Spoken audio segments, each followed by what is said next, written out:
Assalamualaikum warahmatullahi wabarakatuh.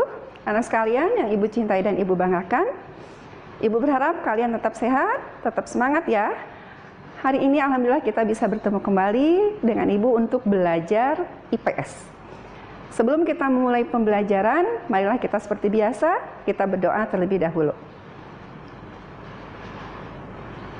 Amin. Oke, anak sekalian, 2 minggu ke belakang kita sudah belajar tentang negara-negara yang ada di benua Asia. Kita sudah belajar tentang dinamika penduduk benua Asia dan benua lainnya. Nah, sekarang kita masuk ke materi baru, yaitu pengaruh perubahan ruang dan interaksi antar ruang di Asia dan benua lainnya.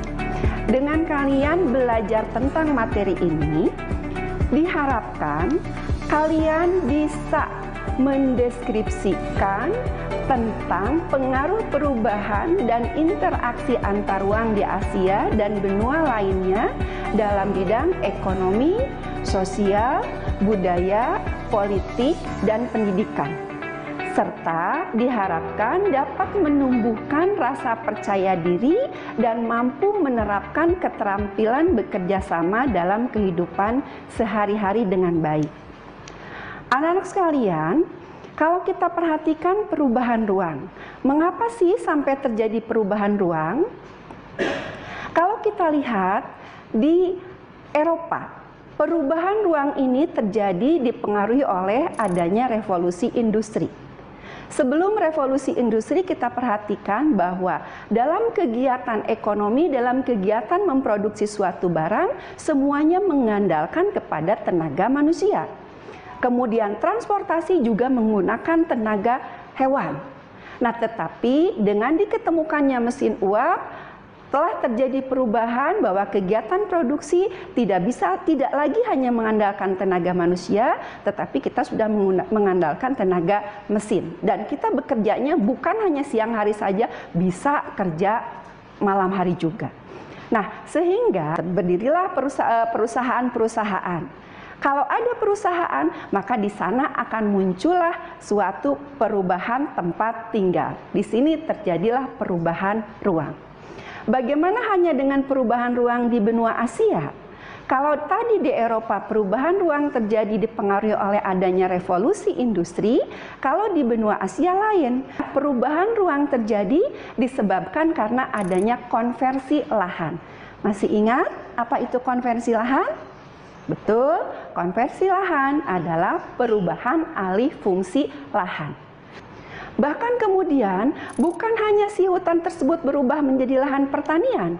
Lahan pertanian juga sekarang sudah berubah menjadi lahan pemukiman. Artinya si lahan pertanian itu berubah fungsi menjadi tempat tinggal. Nah, dampak daripada perubahan ruang tersebut, maka terjadilah ruang yang baru ini yang asalnya merupakan daerah pertanian berubah menjadi daerah perkotaan. Nah, menurut catatan Badan Statistik Dunia bahwa pada tahun 2015 di benua Asia ini lahan pertaniannya hanya tinggal 50% saja. Karena 47%-nya sudah berubah menjadi daerah yang dihuni oleh banyak penduduk dengan berdirinya berbagai sarana prasarana. 47% menjadi lahan kota dan 47% penduduk di benua Asia ini tinggal di daerah perkotaan. Apa yang terjadi dengan adanya perubahan ruang tersebut dari desa menjadi kota? Terjadilah suatu interaksi dalam bentuk perpindahan penduduk. Apa namanya anak-anak sekalian? Perpindahan penduduk dari desa ke kota? Betul, perpindahan penduduk dari desa ke kota adalah urbanisasi. Apa sih yang menjadi penyebab terjadinya perpindahan penduduk dari desa ke kota tersebut? Pertama, dipengaruhi oleh faktor ekonomi. Apa faktor ekonominya? Masyarakat desa berpendapat bahwa kalau di kota itu peluang kerjanya lebih luas, banyak lapangan kerja. Kalau banyak lapangan kerja, maka mereka akan banyak mendapatkan kesempatan kerja. Kemudian kenapa juga sih sampai orang desa ini pergi ke kota? Apakah mereka semata-mata untuk mencari kesempatan kerja, karena melihat adanya peluang kerja? Tidak juga. Mereka pergi karena apa? Disebabkan adanya konflik. Kemudian, perpindahan penduduk dari desa ke kota juga bisa terjadi. Disebabkan karena apa? Adanya bencana alam. Apalagi di kota, apalagi menjadi daya tariknya? Di kota memiliki kelengkapan sarana dan prasarana.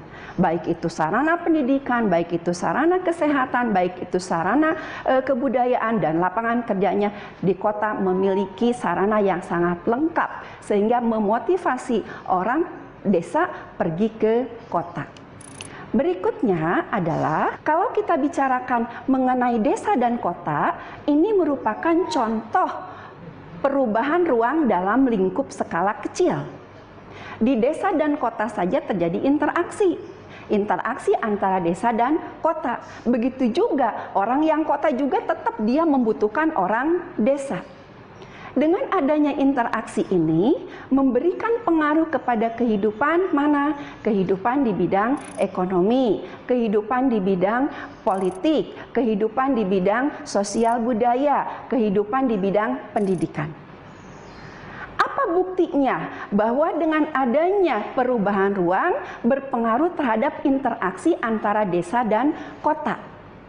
Bukti tadi sudah Ibu sampaikan berpengaruh terhadap kehidupan ekonomi, bahwa sudah mulai muncul keberagaman orientasi mata pencaharian.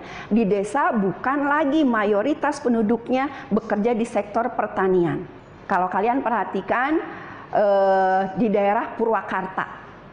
Purwakarta itu dulunya merupakan satu desa, tetapi sekarang di Purwakarta banyak perusahaan-perusahaan asing. Maka sekarang penduduk Purwakarta bukan lagi mayoritas bertani, tetapi sudah banyak yang bekerja di perusahaan-perusahaan tersebut.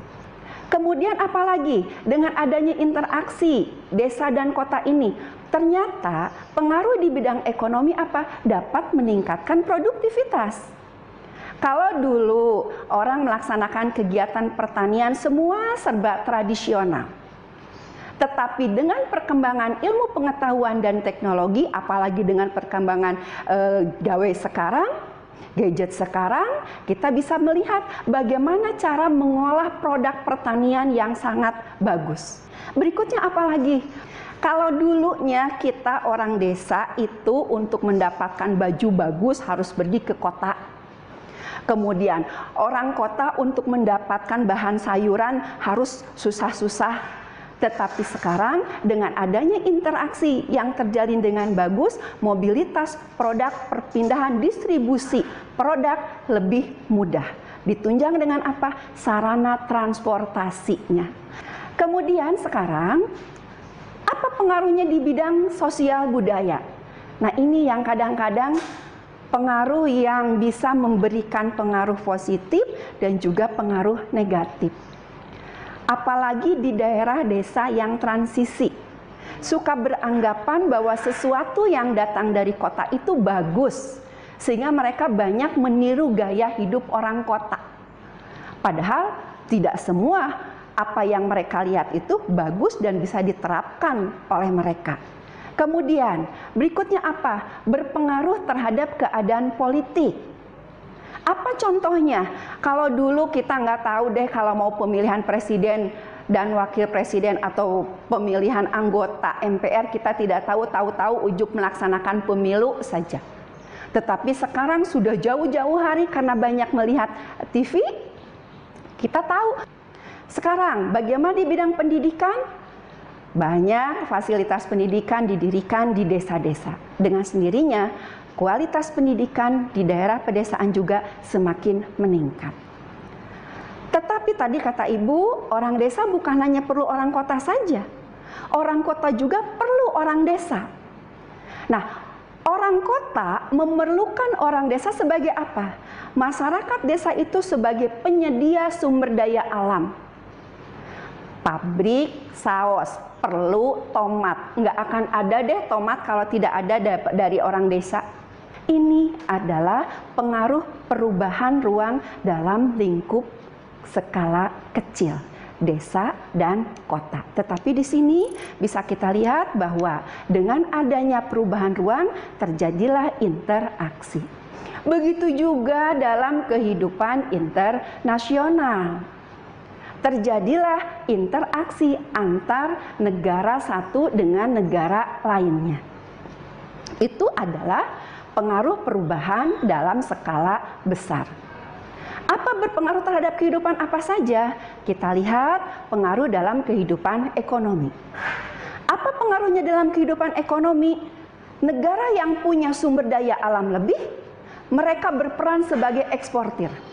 Tetapi negara yang sumber daya alamnya terbatas, mereka memposisikan dirinya sebagai negara importir. Terjadilah hubungan yang kita sebut perdagangan antar negara. Adanya interaksi antar benua ini, antar negara ini di bidang perdagangan dapat meningkatkan sumber devisa negara tersebut. Berikutnya apalagi di bidang ekonomi? Yaitu dua. Terjadinya pertukaran tenaga kerja. Kemudian apa? Berikutnya adanya perpindahan investasi, perpindahan modal. Kalau kita kaya akan sumber daya alam, kita kaya akan sumber daya manusia. Apakah semua negara di dunia ini kaya akan sumber daya alam? Tentu tidak. Contoh Jepang. Jepang miskin akan sumber daya alam. Singapura miskin akan sumber daya alam. Tetapi mereka mampu memposisikan dirinya sebagai negara maju. Karena apa? Mereka akhirnya membuka kegiatan usaha-usaha bukan hanya di dalam negeri mereka sendiri, tetapi juga mereka mendirikan perusahaan di negara-negara lain. Itulah wujud terjadinya perpindahan investasi. Untuk mewujudkan interaksi ini, lebih legalnya dibentuklah berbagai kerjasama, membentuklah organisasi. Ya, berikutnya bagaimana pengaruhan di bidang sosial budaya. Pengaruh di bidang sosial budaya, anak sekali lihat ya, kita ini ada gambar, itu ada gambar manusia perahu. Tadi manusia perahu itu adalah orang yang tersingkirkan dari negara asalnya. Nanti lambat laun mereka hidup di kita, berdampingan dengan kita, tidak mustahil terjadi asimilasi. Mereka punya kebudayaan, bercampur dengan kebudayaan yang ada di negara kita, terjadilah akulturasi. Baik, yang berikutnya anak sekalian, yaitu pengaruh perubahan ruang dan interaksi terhadap kehidupan di bidang politik. Nah, dengan adanya kerjasama di bidang politik ini bisa mempengaruhi kebijakan suatu negara. Anak sekalian, kita lihat sekarang bagaimana pengaruh perubahan ruang dan interaksi antar ruang di Asia dan benua lainnya terhadap kehidupan di bidang politik. Ini berpengaruh terhadap perubahan kebijakan suatu negara. Anak sekalian, itulah pengaruh perubahan ruang dan interaksi di Asia dan benua lainnya. Mudah-mudahan kalian bisa memahaminya. Untuk lebih memahami lagi, coba kalian nanti tugas kerjakan di buku paket halaman 81. Ya, Ibu berharap kalian tetap semangat untuk belajar. Terima kasih atas perhatiannya. Assalamualaikum warahmatullahi wabarakatuh.